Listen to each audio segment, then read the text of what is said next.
Hey guys, we're going to continue on with Chapter 7. We're looking at Lesson 7.4, Solving Polynomial Equations in Factored Form. Okay, and we are going to start with a new property. It's called the zero product property. Okay, and what this is telling us is if the product of two real numbers is 0,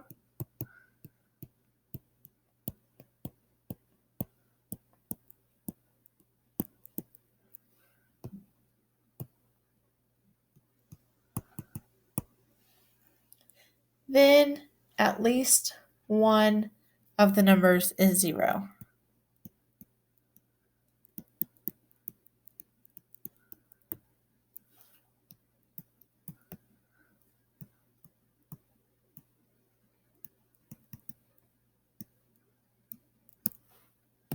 So what that's saying is if A and B are real numbers,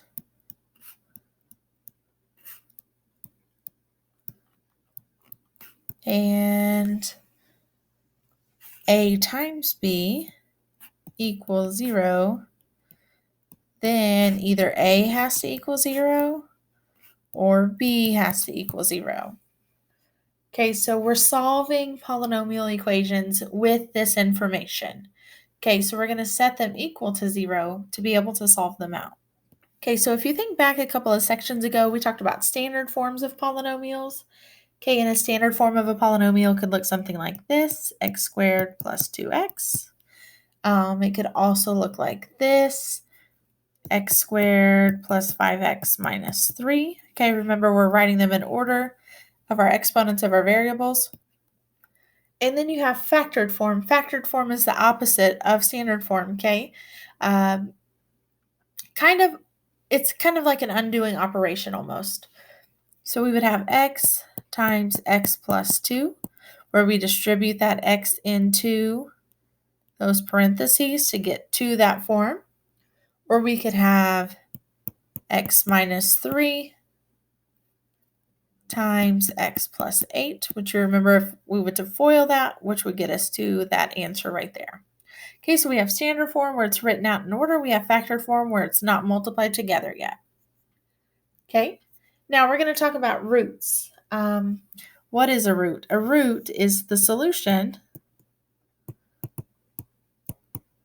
to a polynomial equation. So just like we have a product for a multiplication problem or the sum of an addition problem, a root is the solution to a polynomial equation.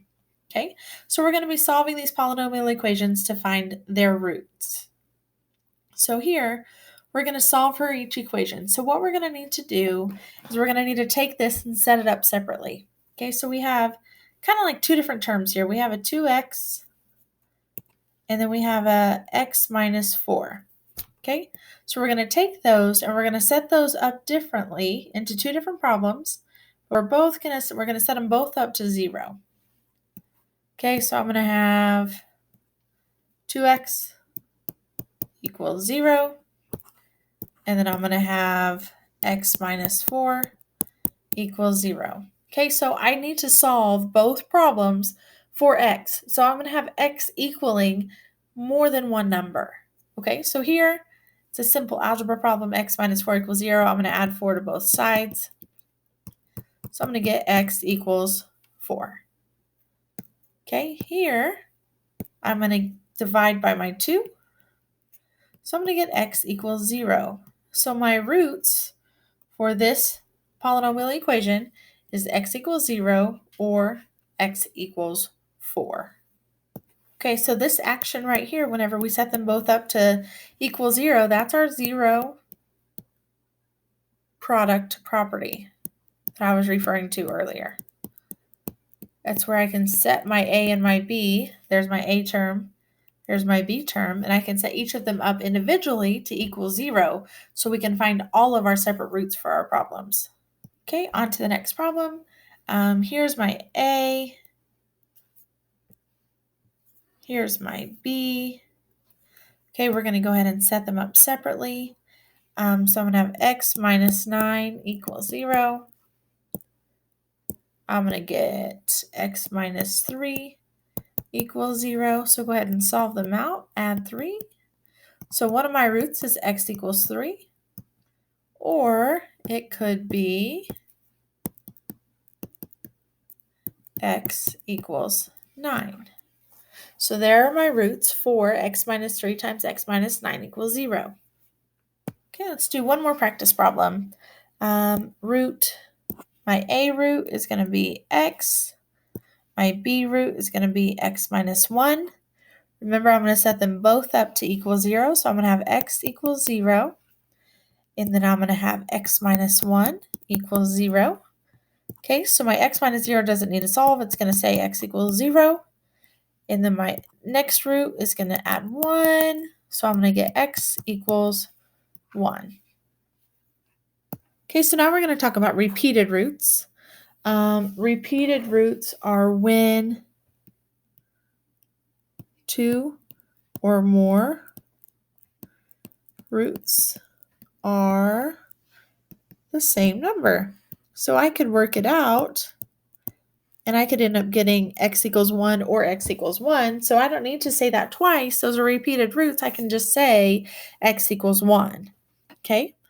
So now we're going to go ahead and try some more. Here's my a. We're going to do these the same way. There's my a term. There's my b term. I'm going to set them both up to equal 0. So I'm going to have 2x plus 7 equals 0. The only difference we're going to have in these is it's going to be a little more complicated to solve. 2x minus 7 equals 0. Okay, so I'm going to minus 7, subtract 7. So I get 2x equals negative 7. And then here I'm going to divide by 2. So x equals negative 7 over 2.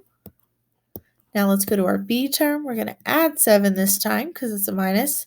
So 2x equals 7, divide by 2.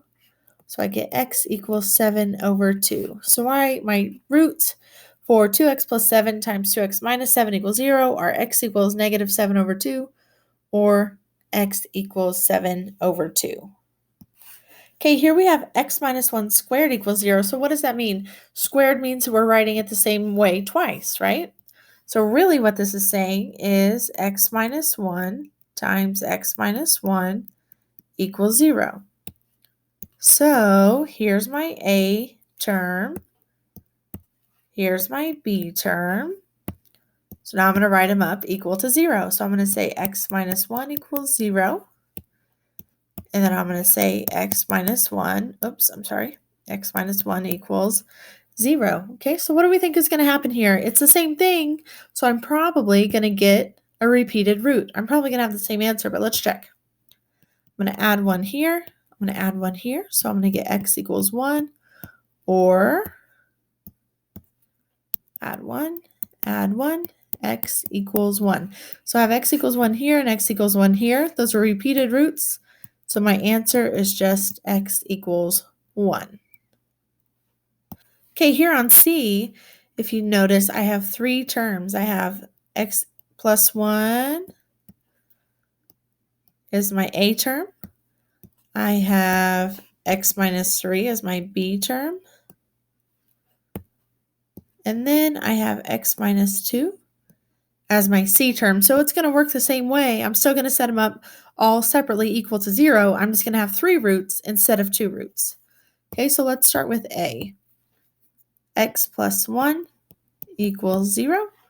So I'm going to subtract 1. So here I get x equals negative 1. Now I have my b root, so x minus 3 equals 0. I'm going to add 3 to both sides. So I get x equals 3. And then my last term is my c term. I have x minus 2 equals 0.